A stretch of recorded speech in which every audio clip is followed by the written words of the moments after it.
Everyone, আসসালামু আলাইকুম। কেমন আছেন সবাই? আশা করি সবাই খুব খুব খুব ভালো আছেন। আমিও আপনাদের দিয়ে ভালো আছি। তো আজকে আমি যে রেসিপিটা দেখাবো, এটা কোনো রেসিপির ভিডিও না। এটা ছিল আজকে আমাদের বাড়িতে যেহেতু নতুন ঘরের কাজ চলছে, তো খুব প্রচণ্ডই গরম। যেহেতু কাজের মানুষগুলো ছিল হিন্দু, তাই আমরা কিন্তু মুসলিম। ওরা আমাদের বাড়িতে কিছুই খাবে না বললো। তো আর কী করার, না খেলেও তো আর কাউকে জোর করে কিছু খাওয়ানো যাবে না। তা ওরা বললো যেহেতু প্রচণ্ড গরম, একটু শরবত বানিয়ে দিতে। তা আমিও দেরি না করে শরবত বানাতে চলে গেলাম। এর জন্য প্রথমে আমি একটা মগে বেশি করে জল নিয়ে নিলাম। এটা ছিল একদম ফ্রিজের ঠান্ডা জল। তারপর কয়েকটা লেবু, আমাদের গাছে বেশি একটা লেবু ছিল না।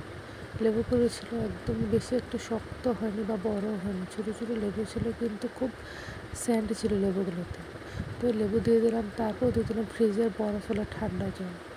যেহেতু প্রচণ্ড গরম, তাই ওনারা খাবে বলছিল, তা আমিও ঠান্ডা জল দিয়ে বানাতে শুরু করলাম। তারপর দিলাম, এগুলো ছিল রাসনা। তো বড় রাসনাগুলো ছিল না বাড়িতে, তো ছোটো ছিল, তো আমি এগুলো কেটে কেটে দিয়ে দিচ্ছিলাম একটা একটা করে।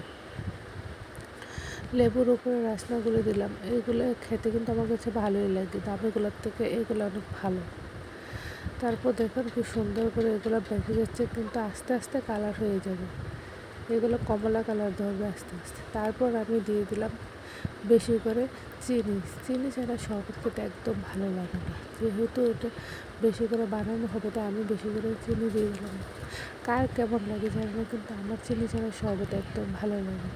তাই আমি একটু এখান থেকে খাবো, যেহেতু বানিয়ে নিলাম বেশি করে চিনি, লেবু, তারপর দিলাম রাসনা, আর দিয়েছিলাম ঠান্ডা জল। গরমের দিনে এটা খেতে অনেক ভালো লাগে।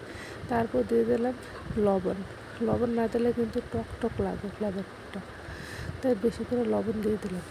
তো দেখলাম যে টেস্ট করে এর মধ্যে দেখলাম টেস্ট করে চিনি কম হয়েছে, তাই দিয়ে দিলাম একটু চিনি। দিয়ে ভালো মতো লেবু দিয়ে কষলে লেবুর রসগুলো বার করে নিচ্ছিলাম। অনেক টেস্টি হয়েছে এগুলো কিন্তু শরবত, ওনারা খেয়ে খুব ভালো প্রশংসা করেছিল। তাই আমি একটা একটা করে লেবুর ছিলকাগুলো তুলে নিচ্ছিলাম শরবত থেকে, একবার হাত দিয়ে ভালোভাবে নাড়া দিয়ে দিচ্ছিলাম যাতে চিনিগুলো আস্ত না থাকে।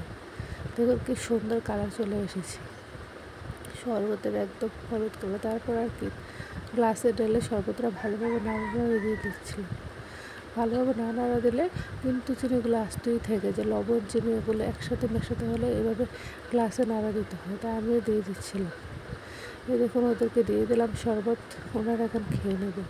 অনেক টেস্টি ছিল, তো ওনাদেরকে শরবত দিয়ে আমি এখানে ভাত খেয়ে নিচ্ছি।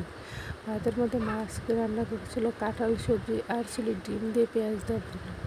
কাঁঠালটা রান্না করেছিল শুটকি দিয়ে। তো দুপুরের খাবারটা আমি খুব মজা করে এখানে খেয়ে নিয়েছিলাম, আর ওদেরকে দিয়ে দিলাম শরবত। ওরা খেয়ে বললো খুব মজা হয়েছে শরবতটা। আশা করি সবাই খুব ভালো থাকুন। বাই।